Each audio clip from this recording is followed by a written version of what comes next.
This video is pure nightmare fuel. I got recommended this video called Spider-Man vs MajinBoo with Boo spelled a little more like, Boo. So I decided to check it out, and I see here that Spider-Man, it looks like it's Spider-Man from No Way Home, Spider-Man from the MCU, is staring off against one of the most powerful DBZ characters in existence. The video is ultra realistic. It looks like it is in real life. Majin Buu looks actually really good in this type of CGI. The CGI honestly is fantastic. He looks as menacing as he normally does. He looks as vicious as he normally does. So the video really has no air of suspense here because it cuts right in the middle and says, as expected, Spider-Man didn't have much chance at defeating Majin Buu, and he ended up being turned into chocolate, which I thought was pretty funny. Like, you set this fight up from the beginning to be as badass as possible, only to be like, yeah, he stood no chance really. He was going to get eaten. But it got me thinking, does the end of the video have Spider-Man getting turned into chocolate and eaten? How's that gonna work? It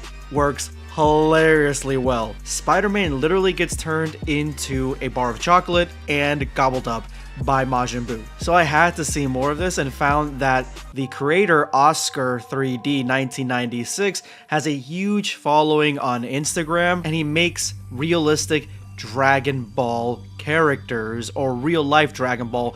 I would say more like CGI Dragon Ball characters. And he does some of the coolest ones, I think. The ones that would look the best in CGI, the ones that we would need to have CGI if Dragon Ball were to be in real life.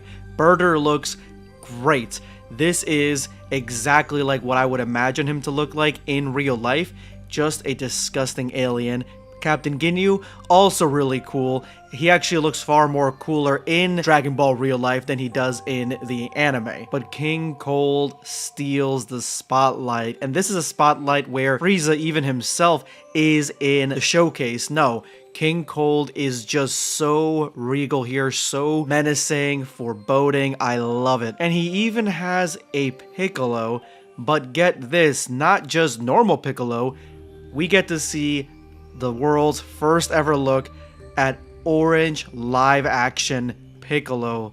This is why I love the Dragon Ball community, because honestly, he's my favorite character out of this entire roster. He looks the coolest. He looks the most realistic. He looks like he's got the most expensive CGI on him to date. He's phenomenal, I'm not gonna lie. And even the orange itself looks just so good, so textured, so skin-wise. It is eerie. But what about Spider-Man vs. Boo? There is a second part to that story. I'm not exactly sure how Spider-Man survived it, but he ends up training with Goku. You never see Goku's face because I feel like that'd be the hardest to do, but you see him here training with Goku, Tom Holland Spider-Man, trying to figure out how Ki works, only to eventually face off against Majin Buu yet again. And this time he actually uses his skills once to basically make Boo's head explode on his own because of his Ki Blast and Spider-Man's webbing. Then he challenges him to Energy Beam Challenge, and Spider-Man actually has Ki because Goku taught him how to use it. I'm gonna go ahead and leave links to Oscar's socials in the description below because he actually sells some of his artwork in poster form, and I honestly want the one where Boo and Thanos are staring off. Make sure you go ahead and check it out and help out another creator. Subscribe for more content. Or